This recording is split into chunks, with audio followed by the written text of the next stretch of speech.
communauté et tu l'investiras de ses fonctions devant tous. Tu lui transmettras une part de ton autorité afin que toute la communauté des Israélites lui obéisse. Nous prenons Tite, le chapitre 1er, versets 5 à 6. Je t'ai laissé en Crète, afin que tu mettes en ordre ce qui reste à régler, et que selon mes instructions, tu établisses des anciens dans chaque ville. S'il s'y trouve quelque homme irréprochable, mari d'une seule femme, ayant des enfants fidèles qui ne soient ni accusés de débauche, ni rebelles. Nous allons descendre dans Néhémie, le chapitre 8, versets 7 à 12. Néhémie 8, 7 à 12. Josué, Bani, Chérébia, Jamin, Akoub, Shabbatéaï, Odija, Maséja, Kelita, Azaria, Josabad, Hanan, Pélaja et les Lévites expliquaient la loi au peuple et chacun restait à sa place. Ils lisaient distinctement dans les livres de la loi de Dieu et ils en donnaient le sens pour faire comprendre ce qu'ils avaient lu. Néhémie, le gouverneur, Esdras, le sacrificateur et le scribe, et les Lévites qui enseignaient le peuple dirent à tout le peuple, « Ce jour est consacré à l'Éternel, votre Dieu. Ne soyez pas dans la désolation et dans les larmes, car tout le peuple pleurait en entendant les paroles de la loi. » Ils leur dirent, « Allez, mangez des viandes grasses et buvez des liqueurs douces, et envoyez des portions à ceux qui n'en ont pas, car je vous ai consacré à notre Seigneur. Ne vous affligez pas, car la joie de l'Éternel sera votre force. » Les Lévites calmaient tout le peuple en disant, « Taisez-vous, car ce jour est saint. Ne vous affligez pas. » Et tout le peuple s'en alla pour manger et boire, pour envoyer des portions et pour se livrer à de grandes réjouissances. Car ils avaient compris les paroles qu'on leur avait expliquées. Amen. Nous pouvons nous asseoir. Seigneur, tu es parfait, tu es glorieux. Tu es la source de toutes choses. Auprès de toi, nous obtenons et nous transmettons. Tu ouvres les oreilles de ceux qui veulent entendre. Éternel, tu ouvres le cœur de ceux qui se sont accrochés à toi et tu réponds de ta présence pour permettre que ta parole apporte le changement, brise le cœur et détruise tout ce qui est de l'ennemi. Merci de permettre que cette parole pénètre le cœur, qu'elle puisse être la source de joie, de consolation pour chacun de nous. En ton nom précieux, nous avons ainsi prié. Amen. Le thème que nous partageons est la parole de Dieu, source de grandes réjouissances pour ceux qui l'obéissent. La parole de Dieu, source de grandes réjouissances pour ceux qui obéissent.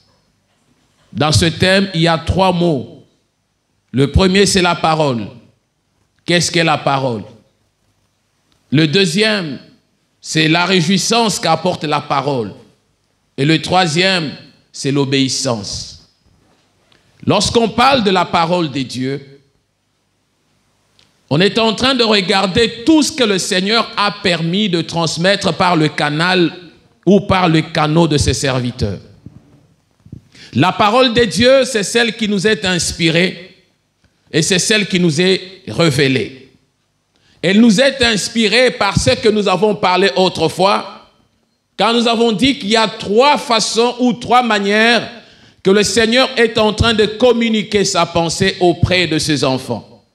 Nous avons dit la première manière, c'est la parole écrite que nous sommes en train de lire. C'est celle-là, le Logos. Lorsque le Seigneur voulait maintenant instituer Josué dans la fonction, le Seigneur lui dit, Josué, pour réussir, que ce livre de la loi ne s'éloigne pas de ta bouche. Médite-le jour et nuit. Ainsi, tu réussiras. Ainsi, tu auras le succès quand tu l'auras médité. C'est cette parole-là pour laquelle, dans la vie de tout chrétien, il est recommandé de pouvoir méditer, de pouvoir lire, de pouvoir chaque fois se référer à cette parole écrite. Lorsque le Seigneur a permis que la parole soit écrite, c'est à cela qu'on dit que toute écriture a été inspirée de Dieu. Et parce que l'écriture est inspirée de Dieu, elle est utile pour nous enseigner, pour nous corriger, pour nous instruire, pour nous redresser, pour nous relever même là où on est fatigué, on est accablé. L'importance de la parole, c'est la parole de Dieu. Et cette parole, dans la deuxième dimension, c'est celle qui vient par révélation. Dans la révélation, quand nous allons dans Joël, le Seigneur est en train de nous parler comment l'Esprit de Dieu agira au milieu de ses enfants. Comment les filles et les fils auront des prophéties. Comment ils prophétiseront. Le vieillard auront des songes. Et comment l'Éternel se manifestera même au travers de ses serviteurs. C'est la parole de Dieu qui est révélée. Elle nous est révélée dans des songes. Elle nous est révélée dans la prophétie, dans la parole des connaissances, dans tous les dons de connaissances, tous les dons de Dieu que nous connaissons. Et quand on parle des dons de révélation de Dieu, on peut les catégoriser. On regarde comment Dieu est en train de se révéler à nous. Comment il est en train de nous parler, comment il est en train de nous transmettre sa pensée. Et quand on parle des dons de Dieu en général, on voit qu'on peut les catégoriser en trois. Les dons de service, le don de direction et le don de révélation. C'est ainsi que dans ce que le Seigneur nous donne, lorsque le Seigneur se révèle à nous, lorsque le Seigneur nous communique sa pensée et vient nous parler, il a besoin que nous puissions savoir comment nous diriger, comment nous guider, comment nous pouvons avoir une attitude à le servir comme il attend de nous. La troisième dimension, ou la deuxième des choses ici, on parle de la réjouissance. Comment le peuple de Dieu peut se réjouir. Pour se réjouir dans le Seigneur, il nous faut une chose. Parce que nous avons écouté la parole et nous sommes en train de mettre en pratique la parole, ainsi cette parole, elle devient source de réjouissance dans nos cœurs. Si tu ne t'es jamais réjoui en écoutant la parole du Seigneur, en étant assidu à la parole du Seigneur, c'est-à-dire qu'il y a un problème. Ta façon d'écouter, ta façon d'entendre, ta façon de servir le Seigneur doit changer. Parce que la parole de Dieu, quand elle entre dans le cœur, elle transforme nos vies. Elle change quelque chose. Elle apporte une ébullition de choses dans notre cœur. Et nous avons la soif, l'envie de pouvoir nous consacrer à lui et de le servir. Et quand nous comprenons cela, la réjouissance dans le Seigneur, elle est sujet de ce que nous écoutons. Dans Romains, le chapitre 12, il est en train de dire, chapitre 10, si je m'abuse, il est en train de dire, comment entendront-ils s'il n'y a personne qui le prêche? Et le verset commence par, comment invoqueront-ils celui qui n'ont pas entendu parler? Comment entendront-ils s'il n'y a personne qui le prêche? Et comment y aura-t-il de prédicateurs s'ils ne sont pas envoyés de Dieu? Du jour au jour, par la révélation de Dieu, par la parole de Dieu, il y a des serviteurs de Dieu qui se mettent ici devant pour interpréter et expliquer la parole. Parce que Dieu s'est révélé, il leur a parlé, il leur a montré, il leur a orienté au travers de sa parole. Ainsi, nous nous mettons ici devant pour pouvoir interpréter le songe que nous avons reçu, interpréter la révélation que nous avons reçue et pouvoir parler de la parole que nous avons lue. Dans ce chapitre, on est en train de comprendre beaucoup de choses.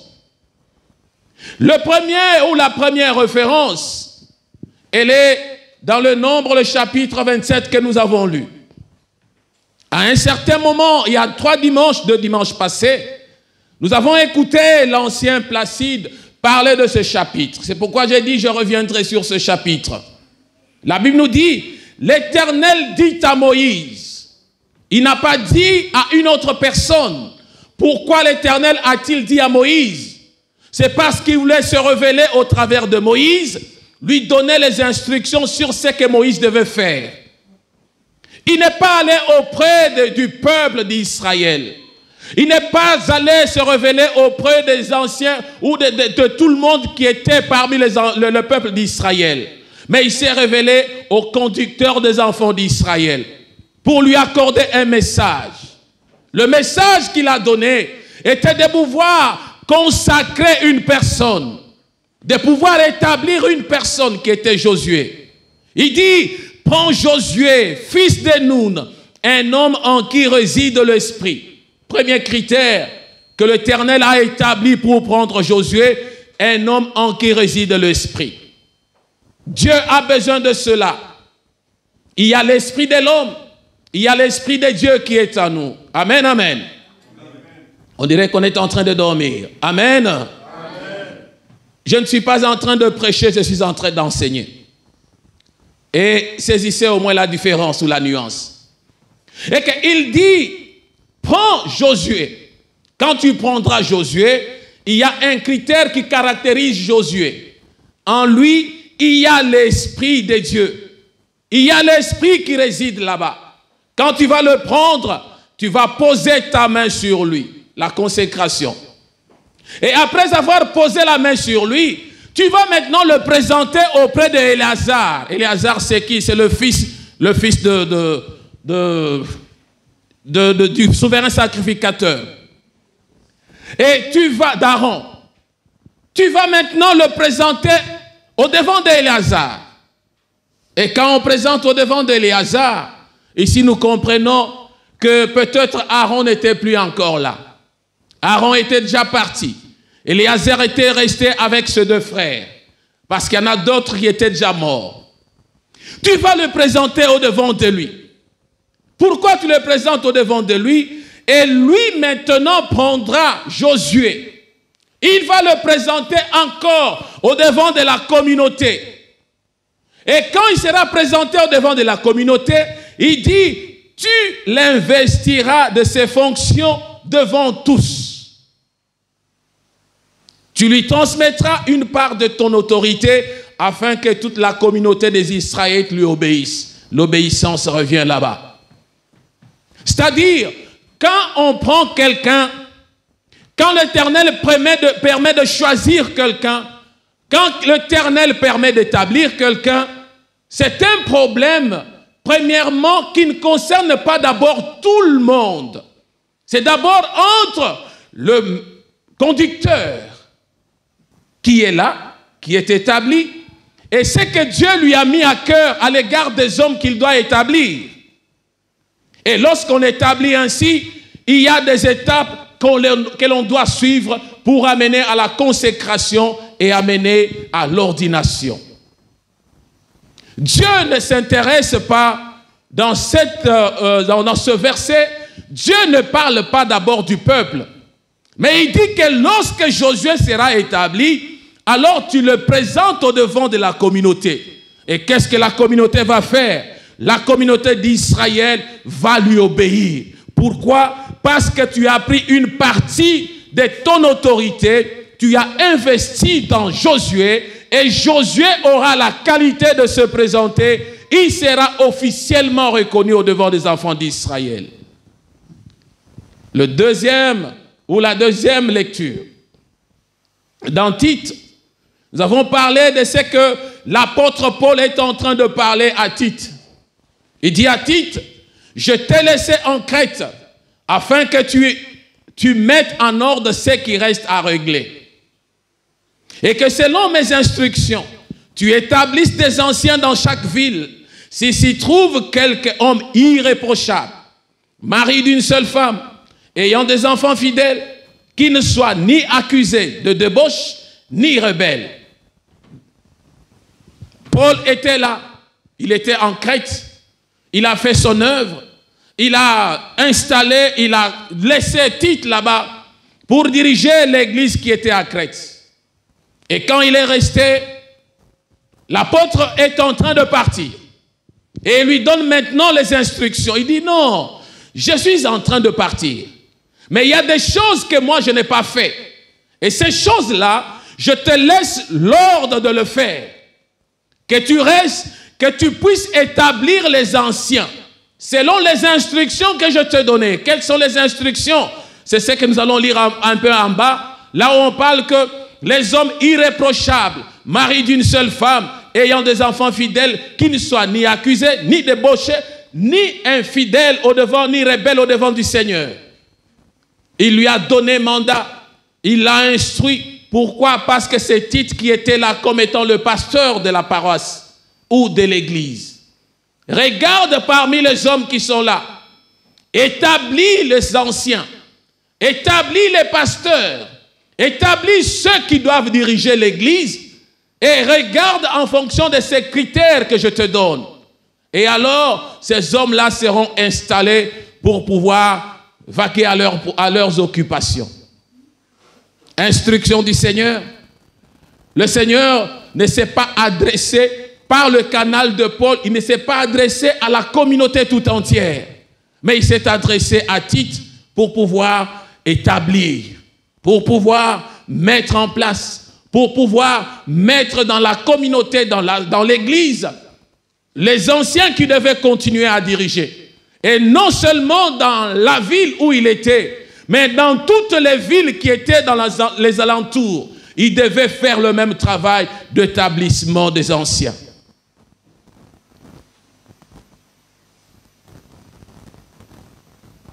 Dans la troisième lecture, là nous voyons maintenant, c'est que les anciens qui sont établis peuvent faire comme travail. Comment les anciens peuvent agir? Ceux qui sont établis comme étant les Lévites. Les noms que nous avons cités ici, c'était les noms des Lévites. Les Lévites qui avaient pour tâche de pouvoir s'occuper du travail du temple. Et lorsqu'ils faisaient le travail dans le temple, ils avaient aussi la possibilité d'expliquer les Écritures. La Bible nous dit, les Lévites expliquaient la loi au peuple. Et chacun restait à sa place. Le premier élément, lorsqu'ils étaient en train d'expliquer la loi de Dieu, le peuple qui était là, les enfants d'Israël, ils restaient sur place. Comme vous êtes là en place, je bénis le Seigneur. Ils écoutaient ce qu'ils étaient en train d'expliquer. Et ce qu'ils étaient en train d'expliquer, c'était quoi? Le contenu de la parole du Seigneur. Tel que nous avons dit dans le thème, la parole de Dieu ou du Seigneur, source de réjouissance pour ceux qui obéissent. Lorsqu'ils étaient en train d'écouter, c'était pour mettre en pratique, c'est pour obéir, pour s'accrocher et servir le Seigneur. Ils lisaient distinctement dans le livre de la loi de Dieu certainement. Ils en donnaient le sens pour faire comprendre ce qu'ils avaient lu. C'est ça la mission des anciens, la mission de pasteurs, la mission de ministre de Dieu, de lire la loi de Dieu, d'en donner l'explication. Ce n'est pas encore la révélation qui sort de là. Non, ce n'est pas la révélation. La révélation vient de Dieu. Mais ce qui sort des hommes, c'est l'interprétation de la révélation. C'est l'interprétation de la parole du Seigneur.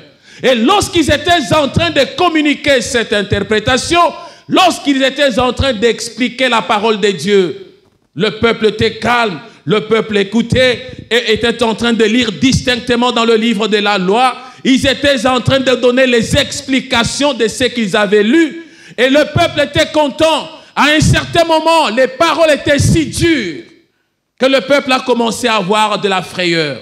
Ils avaient peur, ils se posaient des questions. Mais au-devant de ces choses, qu'est-ce que nous allons faire? Mais le même Lévite, ils se mettent maintenant pour leur dire, n'ayez pas peur, parce que ce jour est un grand jour pour l'Éternel. L'Éternel veut faire quelque chose de bon.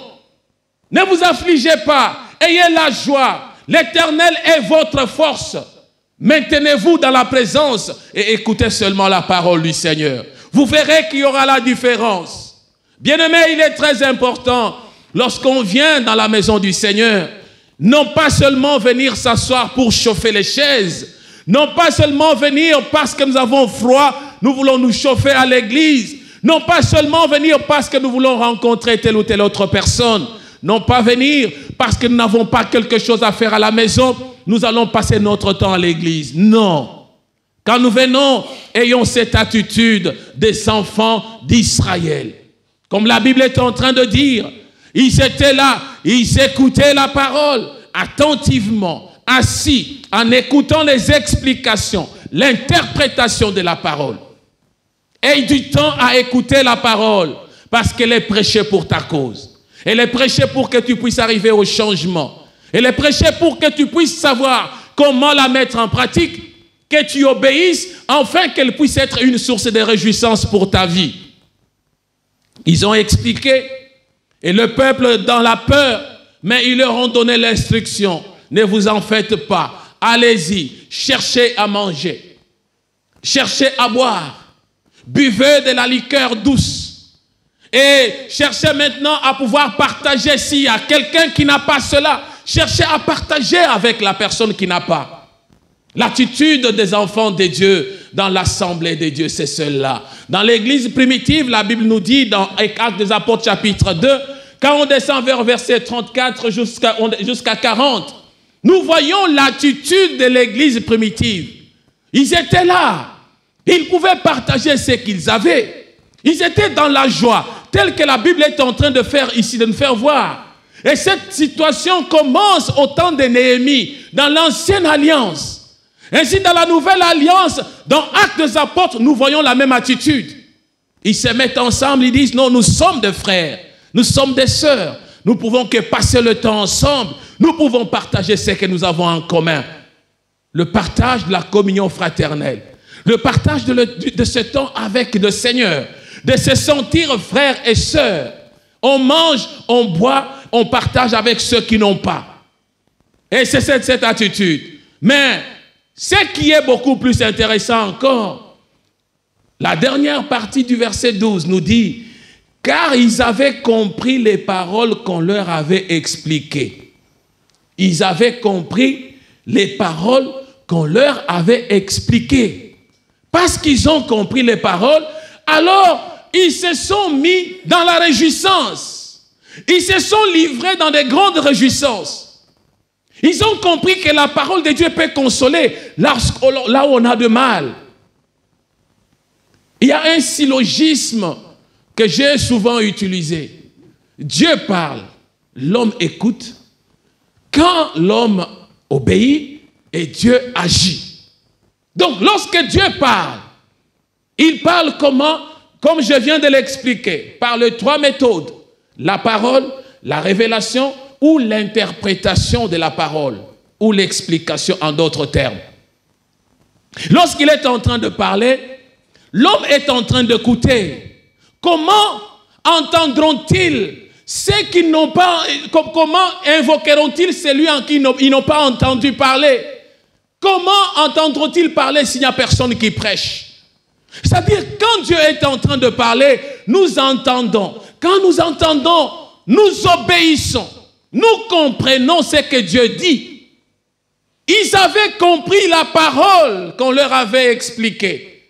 Et lorsqu'ils ont compris, cela apporte la joie. Bien-aimé, quand tu viens dans l'église, prends ton temps à écouter la parole. C'est la grande portion. Parmi les grandes, la parole de Dieu est aussi la grande portion. Parce que nous pouvons écouter, nous pouvons adorer, nous pouvons élever Dieu. Dieu attend ça, qu'on puisse l'élever. Mais il a besoin aussi que vous puissiez maintenant l'entendre. On entend Dieu au travers de la parole. On entend Dieu lorsque cette parole est expliquée en notre faveur. Et nous fait voir le défaut. Et nous fait voir les erreurs que nous commettons. Et nous fait voir le chemin à suivre. Et quand ils ont écouté cette parole, ils l'ont mise en pratique. Dieu parle, l'homme écoute. Quand l'homme obéit, Dieu agit. L'obéissance, c'est ce que Dieu attend. L'obéissance, c'est ce que Dieu veut. L'obéissance, c'est ce que Dieu attend que tu puisses faire. Ils expliquaient, eux comprenaient, ils expliquaient, et ils étaient assis, fidèles, sur place, écoutant la parole attentivement. Mais lorsqu'ils écoutaient la parole attentivement, ce n'était pas pour la faire passer. L'apôtre Jacques insiste sur un fait. Lorsqu'il dit, mettez en pratique la parole, mais ne vous bornez pas seulement à entendre ou à écouter. Lorsqu'on écoute, c'est mieux que l'on puisse mettre en pratique. Lorsqu'on met en pratique, c'est-à-dire on a obéi. Tu ne peux pas mettre en pratique quelque chose que tu n'as pas écouté ou à laquelle tu n'as pas obéi. L'obéissance, c'est ce que l'on pose comme acte après avoir écouté. Quitte ici, va là-bas, j'ai écouté. Mais si je ne quitte pas pour aller, c'est-à-dire je n'ai pas obéi. J'ai écouté, mais je n'ai pas obéi. Ne se bornez jamais à écouter sans pour autant mettre en pratique, sans pour autant marcher, sans pour autant faire ce que Dieu est en train de recommander. Qu'est-ce que Dieu est en train de recommander? Il nous dit, sa parole est source de réjouissance pour ceux qui obéissent. Ton cœur sera dans la joie. Tu seras guéri, tu seras consolé, tu seras visité, si et seulement si tu sais mettre en pratique la parole du Seigneur. Mais si tu ne sais pas la mettre en pratique, là il y a un problème, là il y a une situation. La compréhension de la parole de Dieu ne se suffit pas en elle-même. J'ai compris la parole, c'est bien. Ça ne se suffit pas en elle-même. Si tu as compris et tu gardes pour toi-même sans pour autant obéir, sans pour autant faire, là ça devient un problème. Tu ne seras jamais dans la réjouissance. Tout le monde peut écouter. Tout le monde peut comprendre ce que je suis en train de prêcher. Tout le monde peut aussi interpréter ce que je suis en train de dire. Mais tout le monde ne saura pas obéir comme la parole de Dieu est en train de l'exiger. Mais si on arrive à obéir, si et seulement si, on arrive à obéir, là on sait voir ce que Dieu est capable de faire dans notre vie. Comprenons une chose, la parole de Dieu ne peut devenir source de réjouissance que si et seulement si nous la mettons en pratique après l'avoir comprise. Si tu n'as pas compris, tu ne feras rien. Même lorsqu'on fait les examens dans les salles de classe, c'est lorsqu'on comprend la matière et qu'on pose la question, on sait répondre. Comment sauras-tu répondre? Comment sauras-tu plaire à Dieu si tu ne sais pas obéir à ce qu'il est en train de te dire? Mettez en pratique la parole. Ne vous bornez pas seulement à l'écouter en vous trompant vous-même par de faux raisonnements. Parce que si tu as seulement compris, tu peux commencer à développer de faux raisonnements en toi. Tu peux commencer à penser à autre chose que ce qu'on est en train de dire. Mais lorsqu'on exécute à cette parole, on sait maintenant tourner le regard et voir ce que le Seigneur est capable de faire. Dieu est Dieu, Dieu est capable et Dieu attend surtout que l'on puisse obéir à sa parole. Dans ce texte de Néhémie toujours, il y a tellement de la matière, beaucoup de choses que Dieu est en train de révéler. Nous avons commencé par le texte de Nombre, Tite et puis Néhémie. Bientôt nous allons consacrer le serviteur. Bientôt nous sommes en train de nous préparer à un événement.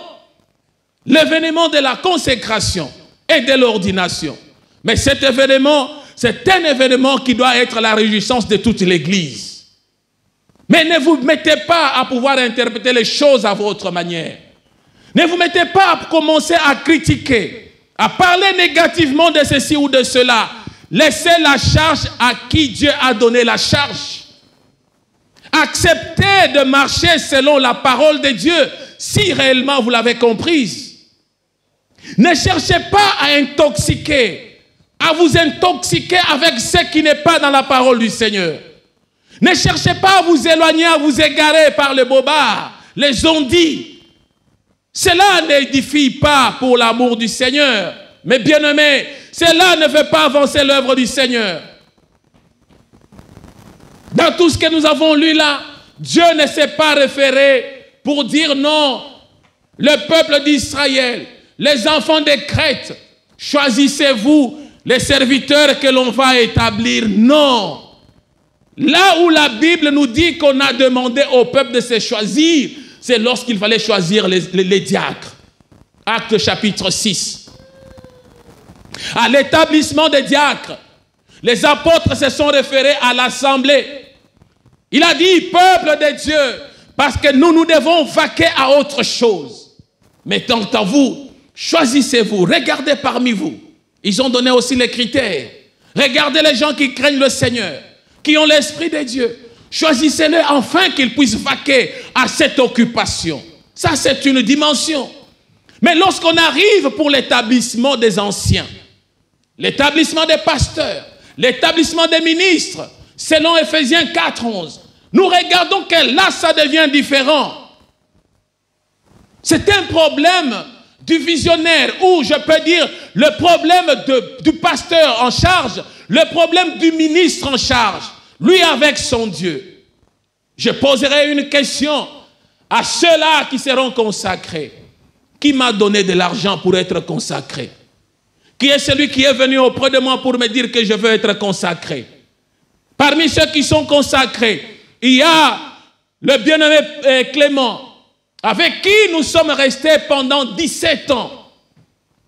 Sa révélation dans le ministère auquel Dieu l'a appelé, ça ne date pas d'aujourd'hui. Ça peut faire peut-être à peu près 12 ans que le Seigneur a révélé la mission qu'il lui a accordée. Mais il est resté à mes pieds pendant 17 ans. Ce n'était pas dans la précipitation qu'il fallait le faire. On a eu le temps d'attendre, de chercher, de poser des questions à Dieu. Il y a l'ancien Placide qui est là, obéissant, soumis. Quand vous lui donnez une tâche, il exécute proprement. Il est resté avec moi autant d'années. Il y a l'ancien Tony qui est là, soumis. Ce n'est pas par favoritisme que l'on peut établir le serviteur de Dieu. Sinon, la charge me reviendra. Dieu me posera des questions et Dieu me condamnera moi-même. Je suis en train de prêcher devant l'église. Je connais, je vois. J'ai pris mon temps avec Dieu. J'ai posé des questions à mon Dieu. Cela m'a pris beaucoup de temps. Ce n'est pas que je ne suis pas en mesure de prêcher. Je suis en mesure de prêcher. Vous en avez des preuves. Il y a les années passées, je prêchais du 1er jusqu'au 30. Et j'étais là à chaque moment. J'ai prêché chaque dimanche. Je suis en mesure. Je suis encore en mesure de prêcher. Comme Caleb pouvait dire à Josué. Je suis encore plus fort que ce que vous pensez. Mais bien aimés, ce n'est pas par favoritisme. Et l'Éternel nous interdit de le faire par favoritisme. Et si nous le faisons, c'est par conviction. Si nous le faisons, c'est parce que le Seigneur a permis que cela soit. Et que c'est le temps de Dieu. Je demande à l'Église d'accompagner cette consécration. De se sentir interpellé. De sentir que ce sont, je peux considérer comme étant les premiers enfants qui sortent de mon ministère. Et j'en suis fier. Je ne pouvais pas commettre une erreur. Une femme qui est enceinte, lorsqu'elle est enceinte, elle est en train d'attendre qu'elle puisse mettre au monde un enfant qu'il va adorer. Un enfant qu'elle va vraiment aimer. C'est la même chose. Lorsque je regarde, je dis non, Seigneur, que ça ne puisse pas être par erreur. Que ça ne puisse pas être quelque chose de négativité. Mais Seigneur, convainc-moi et permets que cela soit fait. Permets que cela soit fait selon ce que l'apôtre Paul a dit à Tite de le faire. De mettre dans l'église, dans la ville, les anciens qu'il fallait établir pour continuer à diriger le Seigneur. Et l'œuvre du Seigneur. Je ne suis pas là pour travailler seul. Et quand bien même je peux dire travailler seul, depuis des années nous travaillons avec eux. Depuis des années ils sont en train de passer devant ici prêcher. Ils prêchent en tant que de frères. Et l'un prêche en tant que diacre. Il prêche ici devant la parole du Seigneur. Vous avez vu comment ils ont progressé dans le Seigneur. Je les ai encadrés dans le Seigneur. Je les ai motivés dans le Seigneur. Je les ai montré ce qu'il faut et ce qu'il ne faut pas. Je les ai montré la réalité du ministère. J'ai bientôt 26 ans dans le ministère. Je connais là où je suis parti et là où je suis aujourd'hui. Dieu est en train de parler. Dieu est en train de nous faire voir comment les anciens qui doivent être établis doivent être des modèles. Les modèles, ils doivent être maris d'une seule femme. Et quand nous allons pour Josué, on lui dit, il doit être rempli du Saint-Esprit, en qui repose l'Esprit de Dieu. Dans leurs œuvres, dans leurs actes, nous savons voir une personne qui a l'Esprit de Dieu, on sait facilement la détecter par ses œuvres, par ses actes. Tu regardes la manière que la personne agit. Tu regardes l'attitude que la personne affiche. Tu te dis non, ça c'est un enfant de Dieu. On les a reconnus comme chrétiens, pourquoi? À cause de leur attitude, à cause de leur comportement. Bien-aimés, en eux, l'Esprit de Dieu. Mais cet Esprit de Dieu qui était en Josué, Dieu pouvait laisser seulement Josué lui-même commencer l'œuvre. Dieu ne l'a pas permis. Il dit, mais toi, Moïse, regarde Josué. Dans Josué, il y a l'Esprit de Dieu. Maintenant, cela ne suffit pas. Pour que l'Esprit de Dieu là puisse être officiellement prouvé devant tous, toi tu vas imposer ta main. Tu imposes la main sur lui. Et non seulement ça, quand tu auras fini d'imposer la main, va chez Éléazar. Tu le présentes au devant d'Éléazar. Et tu le prends encore. Tu viens au devant de la communauté. Tu le présentes au devant de la communauté. Et tu vas prendre une partie, une portion de ce qui est de toi, de ton autorité. Tu le connectes, tu le donnes, afin que le peuple lui obéisse. C'est ce qui va se faire. Vous les avez vus comme étant de frères. Il y en a les moins âgés que vous. Il y en a qui ne sont pas plus qualifiés que vous. Peut-être vous êtes plus qualifiés. Peut-être vous êtes très intelligents. Peut-être vous aimez très bien vos femmes. Vous aimez très bien vos enfants. Cela n'est pas un problème. Mais Dieu qui a voulu qu'il puisse être, c'est ce Dieu-là qui permet que non, en eux, la capacité, ce qui est en eux, le modèle qui est en eux, qu'on puisse les établir officiellement et que l'on puisse reconnaître en eux qu'ils sont des serviteurs établis pour servir Dieu dans l'Église. Les Lévites étaient là. Ils lisaient, ils expliquaient, ils interprétaient, ils donnaient l'intelligence. Et il faisait comprendre l'écriture au peuple de Dieu. Et le peuple était en train d'écouter. Lorsque eux se mettent ici pour expliquer la parole, pour interpréter la parole du Seigneur, ils ne le font pas avec clarté. Nous n'écoutons jamais le message qu'ils ont prêché. N'apprécions-nous pas le message qu'ils prêchent. Cela n'est pas un facteur de pouvoir regarder seulement cet aspect de prédication. Mais c'est aussi un problème. Au devant de l'Église, mes bien-aimés, vous qui serez consacrés, la Bible recommande que vous devez être des modèles. Des modèles. Je bénis l'Éternel pour l'écriture que le pasteur Clément a lu ici dans 1 Timothée chapitre 3 verset 15, si je ne m'abuse. Il est en train de parler de cela, que pour être le modèle pour l'Église, être des modèles, regardez dans votre conduite, dans votre marche avec le Seigneur. Regardez votre femme, regardez vos enfants, regardez l'attitude quand vous venez au devant des autres. Quelle est votre attitude? La valeur que vous vous donnez vous-même, c'est cette valeur que ce peuple de Dieu vous donnera. Si vous ne vous donnez pas de la valeur vous-même, vous ne serez jamais respecté. Faites-vous respecter. Parce que vous aurez l'autorité, telle que la Bible nous dit, la portion de l'autorité qui est à moi vous sera transmise par l'imposition de main. C'est biblique. Et cette autorité-là, exploitez-la, non comme dominant, 1 Pierre chapitre 5, non comme dominant sur le troupeau, non, ne dominez pas sur le troupeau. Ne servez pas Dieu pour le motif d'argent. Ne servez pas Dieu parce que les autres, vous êtes un modèle unique. Vous ne vous ressemblez pas. Chacun a une particularité.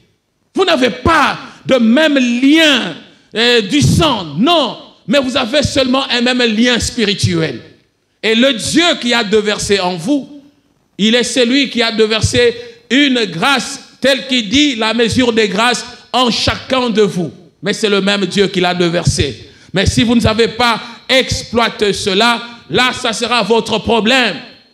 Au devant de l'Église, j'aimerais que cette journée puisse être une journée où l'Église accepte avec joie ce qui leur seront présentés devant la communauté, devant les autres serviteurs de Dieu, devant ceux qui se tiendront en ces lieux, pour pouvoir implorer la grâce de Dieu sur vous encore, que vous soyez de modèles.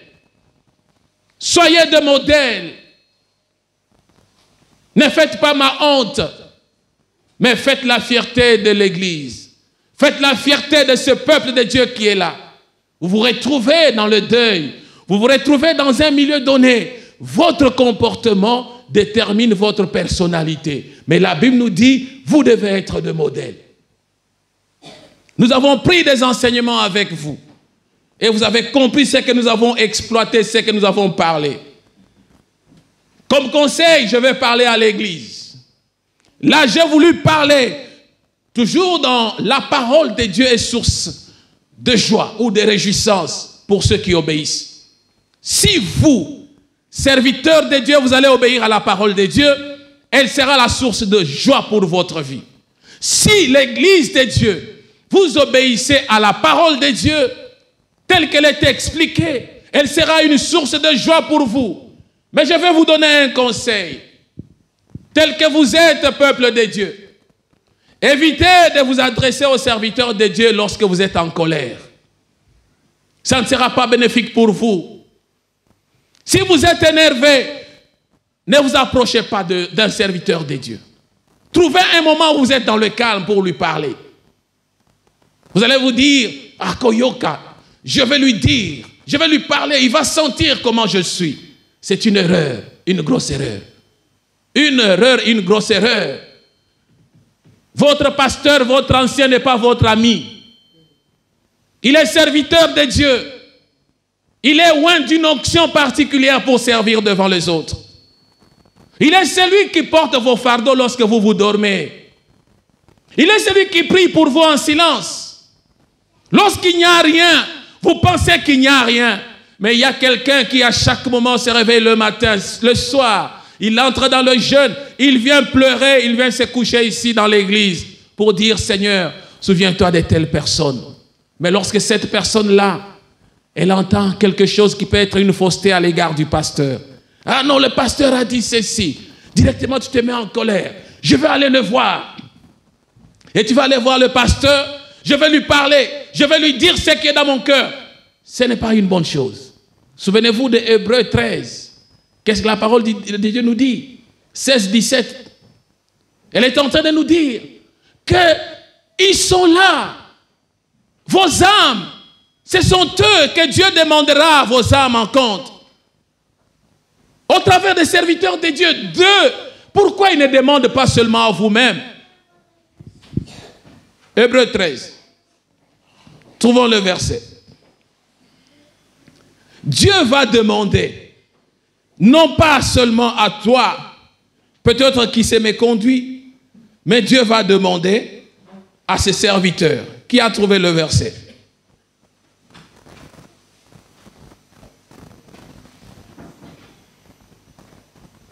Hébreux 13, verset 16, 17. Qui a trouvé? Qui peut lire?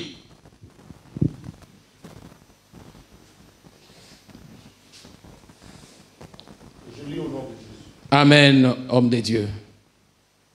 Et n'oubliez pas la bienfaisance et la libéralité, car c'est dans tel sacrifice que Dieu prend plaisir. Obéissez à vos conducteurs et ayez pour eux de la déférence, car ils veillent sur vos âmes comme devant en rendre compte. Qu'il en soit ainsi, afin qu'ils les fassent avec joie, et non en gémissant, ce qui ne vous serait d'aucun avantage. Merci, apôtre. Nous écoutons cette portion de l'Écriture. Nous écoutons ce verset. Ayez pour eux de la déférence. Pourquoi vous devez avoir de la déférence à leur égard? Parce qu'il y a quelque chose. Vous devez les obéir. Obéissez à vos conducteurs, ayez pour eux de la déférence. Ils veillent sur vos âmes. Ce sont des sentinelles. Les sentinelles sont là, chacun à son poste, en train de veiller, en train de regarder. Et qui n'est pas là? Qui est venu? Qui n'est pas venu? Et il rentre. Même s'il ne t'a pas appelé directement, mais il est en train de prendre le temps dans la prière. Il est en train de chercher pour que le Seigneur te soutienne. Il veille sur vos âmes, comme devant en rendre compte. Qu'il en soit ainsi, afin qu'il en fasse, qu'il le fasse avec joie et non en gémissant, ce qui ne vous serait d'aucun avantage. Beaucoup de serviteurs de Dieu pleurent. Ils pleurent pourquoi? Ils regardent un membre de l'église qui vient auprès de lui, qui est en train de le doiter, qui est en train de le mépriser, qui est en train de le chiffonner. Ils regardent qu'il perd sa dignité. Ils se regardent. Vous savez, lui, en tant qu'être humain, malgré la sympathie ou l'approche qu'il peut avoir avec toi, tu lui as manqué du respect, il regarde avec sympathie. Mais vous devez savoir une chose. Un serviteur de Dieu reste serviteur de Dieu. Parce que ce qui est en lui, l'autorité de Dieu qui est en lui, l'onction de Dieu qui est en lui, réclame le respect, de la déférence. Mais toi, tu viens, tu vas te jouer de lui. Tu vas l'insulter. Tu vas venir le doiter, parler en mal. Tu es énervé, maîtrise-toi. Viens le voir en particulier dans le temps calme. Dis-lui ce que tu as connu, ce que tu as appris, et lui te dira. S'il y a une erreur, il va s'excuser. Parce que la Bible nous dit, vous devez être de modèle au devant du troupeau. Et s'il y a une erreur, par inadvertance, peut-être qu'il a sorti quelque chose. Il ne se rend pas compte qu'il avait mal parlé. Mais l'interprétation négative de choses, quelqu'un vient par la par le corportage, il va venir te dire, voilà ce qu'il a dit, voilà ce qu'il a parlé. Et pourtant, ce n'est pas cela. Toi, tu te mets en colère, tu commences à parler en mal d'un serviteur de Dieu, ce n'est pas avantageux pour toi. S'il y a quelque chose qu'il faut dire, qu'il faut parler à votre conducteur dans la politesse, dans la considération, parce qu'il veille sur votre âme. Il doit en rendre compte. Comment lui rendra-t-il compte? C'est lorsque le Seigneur regardera. Il regarde, il dit, je ne vois pas Julie. Je ne vois pas maman Julie. Et je ne vois pas maman Julie, pourquoi? Et qu'est-ce que toi tu as fait en tant que sentinelle? Le Seigneur te pose la question. Il dit, Seigneur, je suis allé la visiter. Seigneur, je lui ai parlé. Et le Seigneur regarde, il dit, c'est vrai, tu as parlé. Je vois maman Julie dans l'église. Le Seigneur est content. C'est un exemple. Et le Seigneur est content. Je ne vois pas telle personne. Le Seigneur connaît le brebis qu'il nous a donné. Il connaît chaque brebis. Tel que je suis, le Seigneur connaît les âmes qu'il m'a données pour diriger.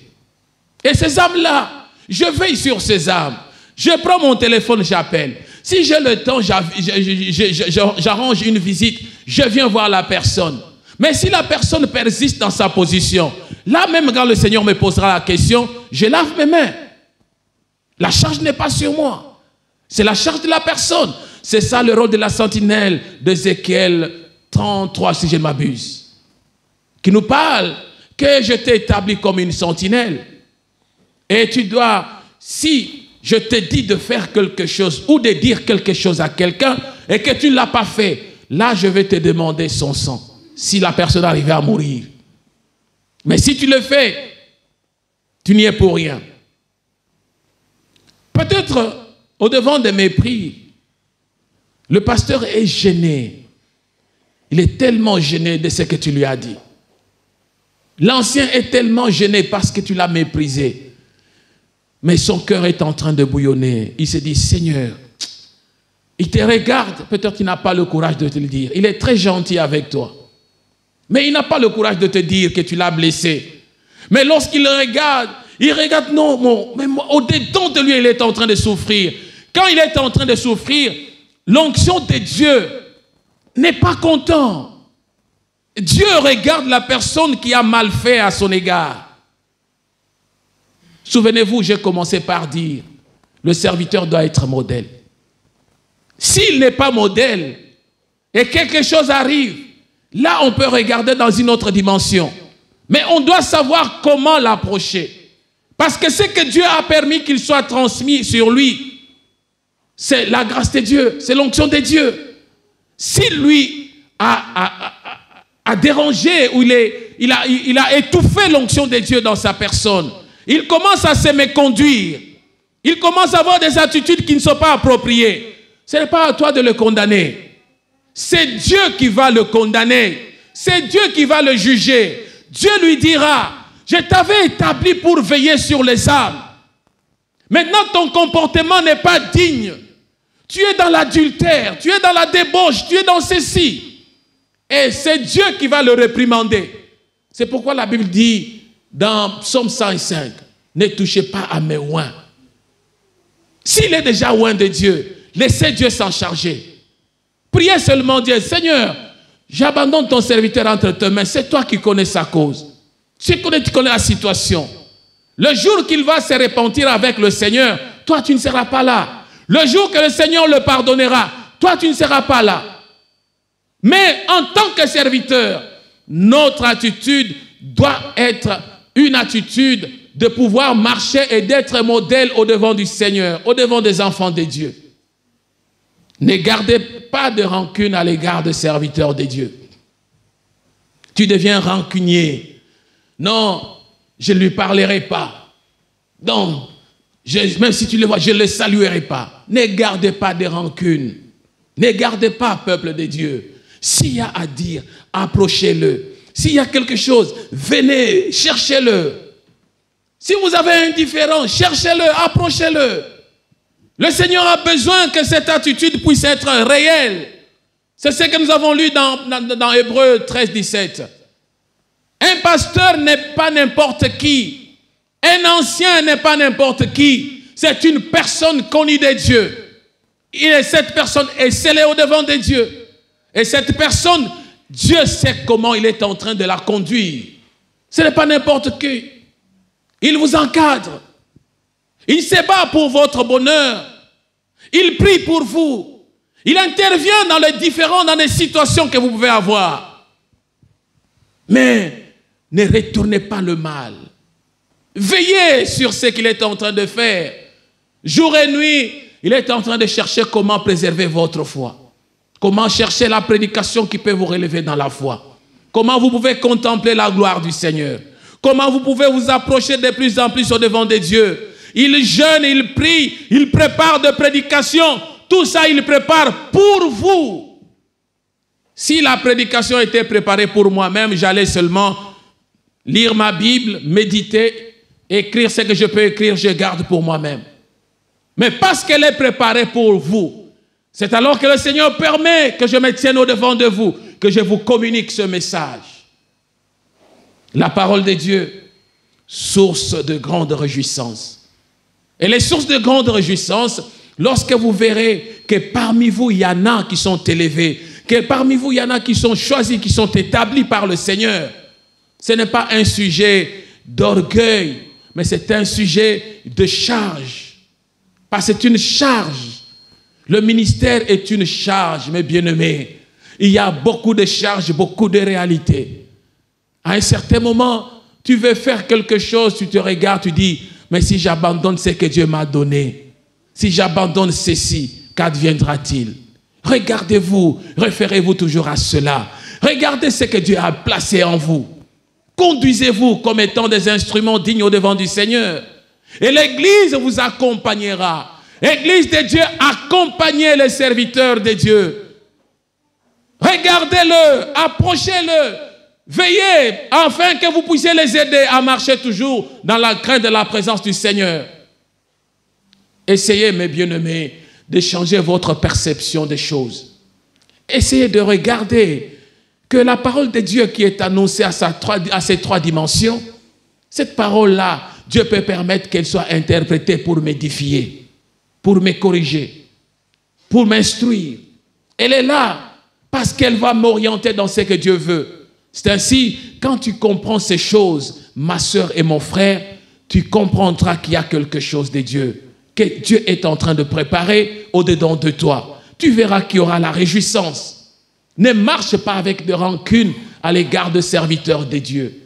L'apôtre Paul, ayant vu ces choses-là, il pouvait demander même aux chrétiens de Corinthe que trouvez de la place dans vos cœurs pour nous. Si vous n'avez pas de la place pour les serviteurs de Dieu, vous n'écouterez jamais le message qu'ils sont en train de prêcher. Vous rejetterez toutes choses. Trouvez de la place pour la parole de Dieu, oui, et pour les serviteurs de Dieu qui prêchent la parole de Dieu. C'est pourquoi on en parle de la déférence à leur égard. Et le Seigneur sera content. Et ceux qui se disent chrétiens, mais qui ne savent pas avoir la considération à l'égard de ceux qui sont établis de Dieu, là c'est un problème. Ils ne sont pas encore chrétiens, ils n'ont pas encore compris. Dieu a pris les drogués, Dieu a pris les débauchés, Dieu a pris les gens dans la poubelle, dans de mauvaises conditions. Il les a établis des serviteurs. Amen, amen. Dieu m'a ramassé dans le déboire. Il m'a établi serviteur. Et c'est pourquoi. Ne regardez pas tous ces hommes qui seront établis avec un regard négatif. Non, vous vous ferez du mal vous-même. Vous les avez appréciés lorsqu'ils étaient en train de prester comme étant de frères. Mais lorsque le temps arrivait qu'ils soient établis comme serviteurs, officialiser leur ministère, ça commence à vous faire de chagrin, de regret, de remous. Comment expliquer cela? Pourquoi cela? Donc il y a quelque chose. Vous voulez que vous soyez établis à leur place. Mais si vous remplissez aussi des conditions, la moisson est abondante. Le maître de la moisson saura ce qu'il peut faire de votre ministère. Reconnaissez la grâce qui est dans les autres. Ainsi le Seigneur reconnaîtra ce qui est en vous. Serviteurs de Dieu, honorez l'onction qui est en vous. Et peuple de Dieu, honorez l'onction que Dieu a transmise dans le serviteur de Dieu. Vos anciens, vos pasteurs, vos serviteurs, vos ministres, vos apôtres ne sont pas des objets de rancune. Ne le faites pas. N'ayez pas de rancune. Ne parlez pas en mal. Ne les approchez pas quand vous êtes fâchés. Ne cherchez pas de querelle. Ne vous mettez même pas à les critiquer. Au lieu de les critiquer, parlez en bien d'eux. Mais venez leur parler des choses négatives qui ne marchent pas. Si vous avez vu quelque chose de négatif, ce sont des êtres humains. Nous sommes des imparfaits. Il n'y a que Dieu qui est parfait. Et quand vous avez trouvé quelque chose qui ne marche pas, quelque chose de négatif, venez parler et dites cela et l'homme de Dieu comprendra. Si réellement il était dans l'erreur, il va se remettre. Si réellement il avait mal agi, il saura comment se comporter. J'aimerais que nous puissions nous lever. Nous puissions nous lever pour une cause. Nous lever juste pour reconnaître une chose. Reconnaître que la parole de Dieu, elle est une source de réjouissance dans ma vie lorsque j'obéis. Lorsque j'obéis à cette parole, elle devient source de réjouissance. Je peux me réjouir. Ma réjouissance peut être la guérison. Ma réjouissance peut être dans la consolation, dans la bénédiction. Mais lorsque je la rejette, je ne la reconnais pas. Je ne veux pas considérer la parole du Seigneur. Là, ça devient un problème. Nous voulons prier. Dis à ton Seigneur, Seigneur,